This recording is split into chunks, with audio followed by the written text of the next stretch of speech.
Hey guys, welcome back to this Grow 90 courseX program. So in this video, I have something interesting because in the last videos, I have compared and explained about all the major trading platforms available online. So in this video, I will explain or I'll tell you how you can create your own custom trading platform using Python with just few lines of code.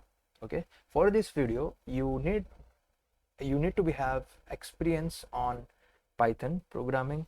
Okay, and also you need to have Fire's account, right? And what else you need a proper environment for development, right? So these three things are required.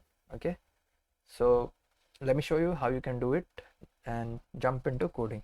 So I'll share you my screen. We'll create this trading platform where it will show all the real-time data of a stock, of a company's stock. So it shows you the price. Okay, I will zoom in. Okay, it shows you the price and you can make it large. So this is just a starting platform that we will be building up in this tutorial.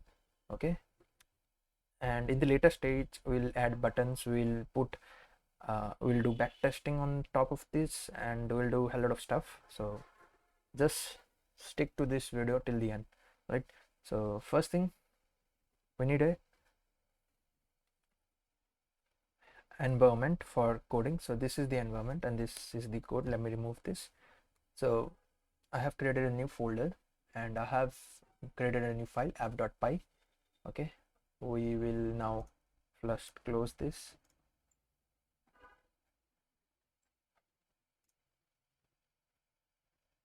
Okay, so we have to create a new file, and what are libraries that are required for this? The first library that you will require is this. Wait a minute. You will need this Fire's API. This will be required in the later stage of the tutorial where you will be executing orders. Okay, now we don't need it. And the second thing that we needed is some Streamlit for creating this such wonderful dashboard. Okay, and the third thing that we need is Yahoo Finance API. So this is Yahoo Finance API and Yahoo Finance code. Okay, so let's jump into coding. Okay, the first thing that will be requiring is Streamlit. So go to the streamlit.com, and if you click on the docs, and it will show you this code. Just copy this code. If you have pip installed, you can just copy it and paste it here. Okay, I have already installed, so it shows requirement already satisfied. And the next thing that you will require is this. So Yahoo Finance, and you have to paste it here. So copy this, paste it here, and it will tell me requirements all satisfied because I have already installed. Okay, so I don't need it. So now we can get started with our coding. The first we will import all the major library. Import Yahoo Finance as YF and import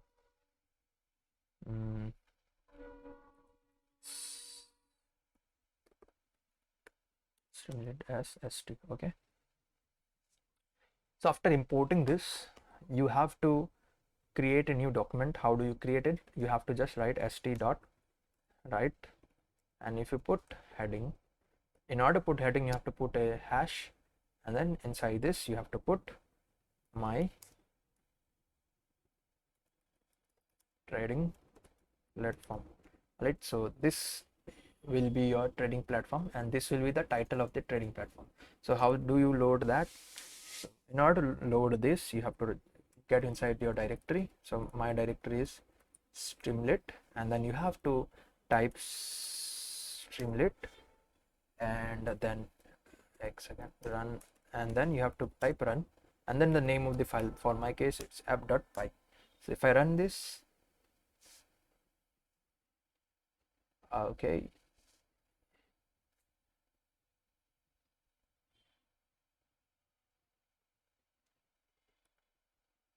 okay, so you have to pass .py. I have done a small mistake. I did app dot app comma py. So this is your trading platform. Okay, we'll add, now the next part is we'll add charts, because a trading platform is incomplete without a chart. So we'll add chart. How to add chart? You need a data first. All right. Okay, so in order to get data, what you have to do, you have to get the ticker. Okay, so we'll get the ticker. Okay, so we'll do yf dot ticker, and inside this we'll pass the symbol of that ticker. So if you don't know about ticker, let me explain you. Is the symbol that we'll be using for today's class. We will be using this sbin.ns. This is the symbol of that ticker. All right, so you will use this. We'll pass in the symbol. Okay, and by doing this you will get the ticker, and the next thing is we'll get the datas. Okay, data df, or you can put as df. No, df is already, yeah, you can put df is equal to ticker dot history. Okay, then we'll use first thing that gets inside this is period. So we'll use period equal to max, as you can see here in the py. Okay, we will use period equal to max. That means it will give us the maximum history available in their database. Okay, so now what we'll do, we will draw this graph. How to draw this graph? We have to do str dot line chart. Okay, and then inside this we will put a df dot close. Okay, so that's how you draw line chart. And the beauty of this Streamlit is that it will automatically reload. Okay, if you click on always run, see, it will reload automatically. Now it is running. So your SBI's prices are loaded. It's on 410. Okay, so that's how you load SBI's data, and it has given you the maximum data starting from 1996. Okay, so it has given you all the data of SBI.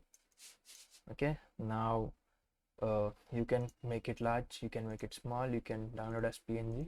We'll put heading as the name of that stock. So what we'll do, you will put heading, so st dot right. What I'll do is sticker dot info dot long name. Alright, so this will be, since in Python you can't access it directly, you have to pass it like this. Okay, I hope this loads.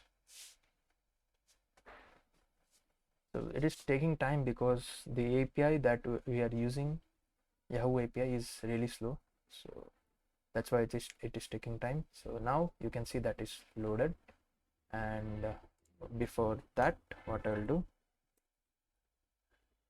we'll put the heading of this.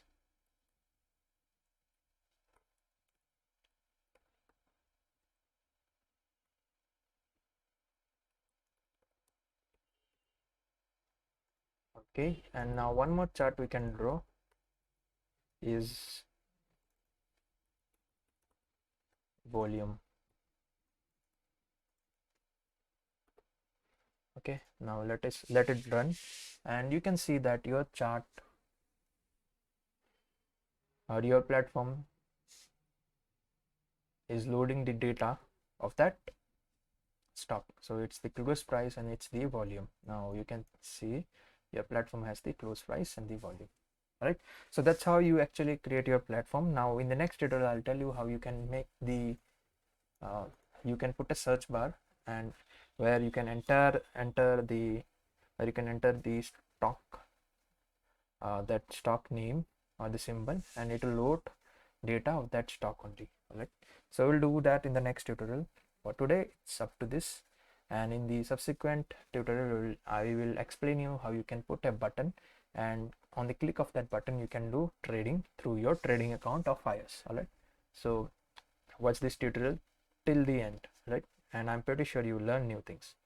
Okay, then bye, see ya.